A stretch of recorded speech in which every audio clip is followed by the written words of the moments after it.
ओशो यानी आचार्य रजनीश 20वीं सदी के दुनिया के सबसे बड़े धर्मगुरुओं में से एक थे। साल 1953 से लेकर साल 1990 तक इस दुनिया में शायद ही कोई ऐसा था जो ओशो को नहीं जानता था। बड़े बड़े स्पोर्ट्समैन, एक्टर और यहाँ तक कि पॉलिटिशियंस भी उनको भगवान मानते थे। ओशो शायद उस वक्त के दुनिया के सबसे प्रसिद्ध आध्यात्मिक गुरु थे। लेकिन ओशो को सिर्फ एक आध्यात्मिक गुरु मानना गलती होगा, क्योंकि जहाँ एक तरफ उनके अनुयायी उन्हें भगवान श्री रजनीश या आचार्य कहकर पुकारते थे, वहीं दूसरी तरफ दुनिया उन्हें सेक्स गुरु, अमीरों का गुरु और ड्रग्स गुरु कहती थी। कहते हैं कि ओशो के आश्रम में खुलेआम संभोग करना और ड्रग्स लेना आम बात थी।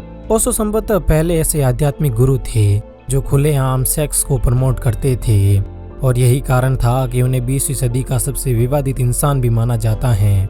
1980 के दशक तक आते आते ओशो इतने पावरफुल हो चुके थे कि उस वक्त के अमेरिका के राष्ट्रपति रोनाल्ड रीगन भी उनसे डरने लगे और उन्हें यूएसए समेत 21 देशों में बैन करवा दिया।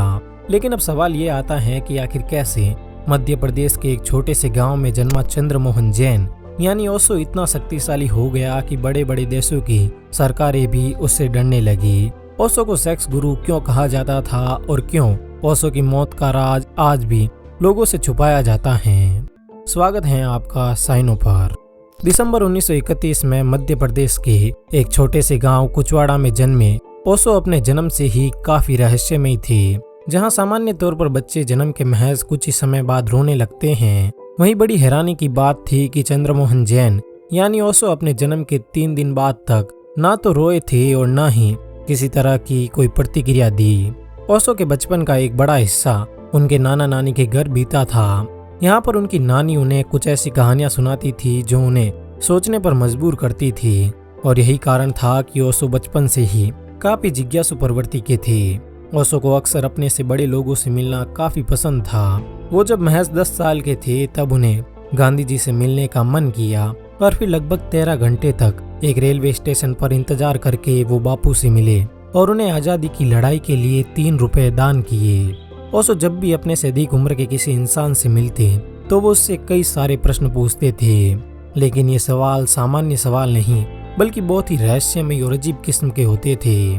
ओशो को जीवन से ज्यादा मौत के बारे में जानने की जिज्ञासा होती थी। वो जानना चाहते थे कि इंसान की मौत के बाद उसके साथ क्या होता है। कहते हैं कि बचपन में ओशो अपने इन सवालों में इतने खो जाते थे कि अक्सर कई बार जब वो अपने दोस्तों के साथ तालाब में नहाने जाते थे तो वो उन्हें पानी में डुबाकर मारने की कोशिश भी करते थे, ताकि वो ये जान सके कि मरने के बाद उनके दोस्तों के साथ क्या होगा। अपने इस सवाल का जवाब जानने के लिए ओशो अक्सर आधी रात को शमशान भी जाया करते थे। धीरे धीरे अपने इन्हीं रहस्यमयी और अजीब सवालों के साथ ओशो अब अपनी युवा अवस्था में प्रवेश करते हैं।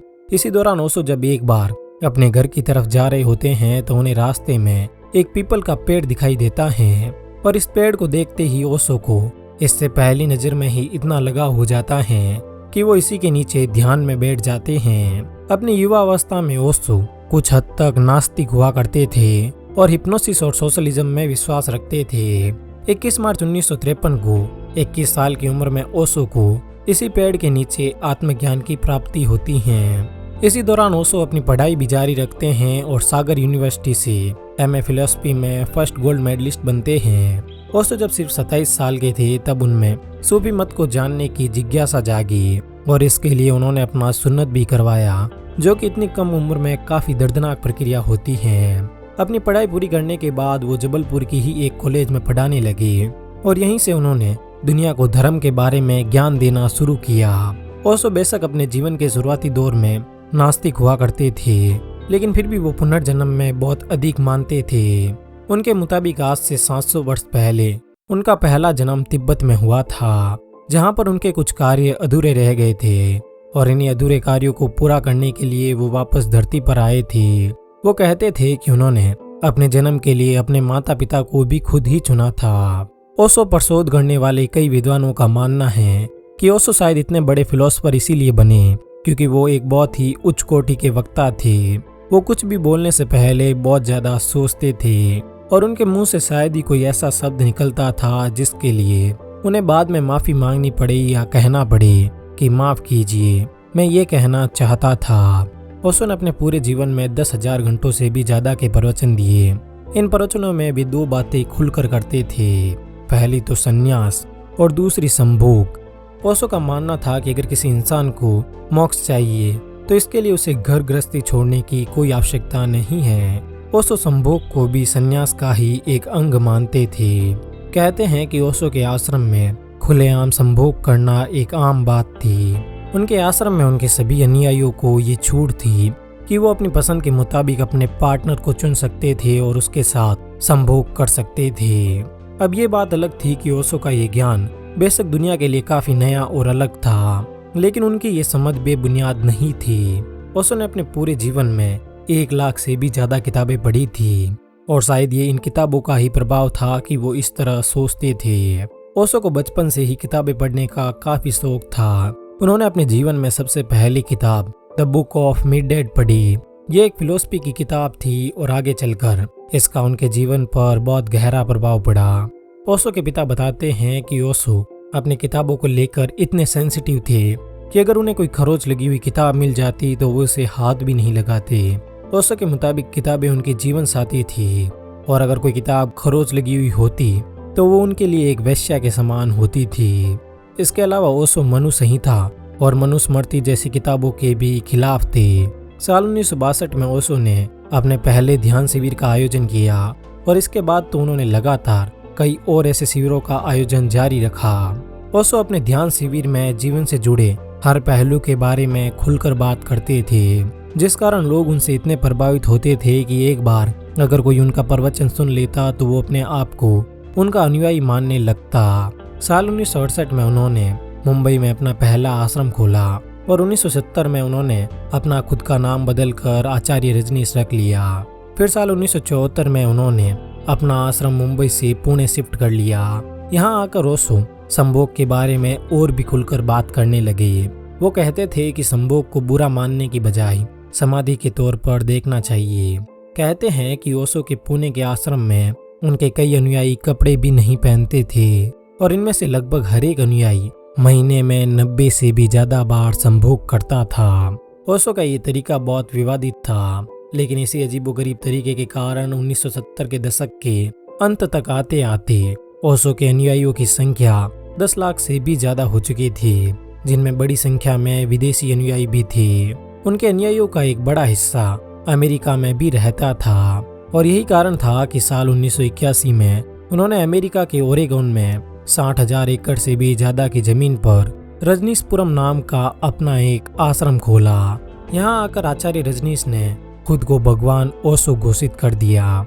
इसी दौरान बॉलीवुड सुपरस्टार विनोद खन्ना भी अपने करियर के पीक पर बॉलीवुड को छोड़कर आचार्य रजनीश की शरण में चले जाते हैं। अमेरिका जाते ही ओशो का पूरा लाइफस्टाइल चेंज हो जाता है। अब वो एक लग्जरी लाइफ जीना शुरू कर देते हैं। उनके पास 98 रोल्स रॉयस कारें थी और उनकी इसी जिंदगी को देखकर उन पे कई सारे आरोप भी लगने शुरू हुए। लोगों का मानना था कि ओशो के आश्रम में संभोग और ड्रग्स का धंधा होता था और वे केवल अमीरों के गुरु हैं, इसलिए उन्हें सेक्स गुरु और अमीरों का गुरु कहा जाने लगा।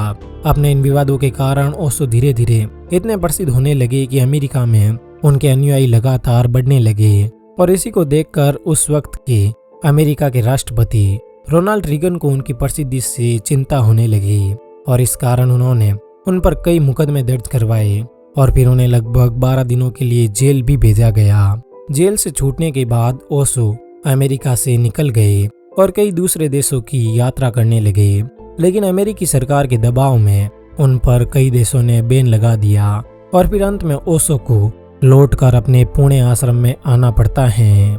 कहा जाता है कि ओशो जब अमेरिका में जेल में थे तब वहां पर उन्हें धीमा जहर भी दिया जा रहा था। ओशो पर अक्सर ये आरोप लगते थे कि वो सिर्फ अमीरों के गुरु हैं और ओशो भी इस बात को मानते थे। वो हमेशा कहते थे कि गरीबों के तो बहुत गुरु हैं, मुझे अमीरों का गुरु बनने दीजिए।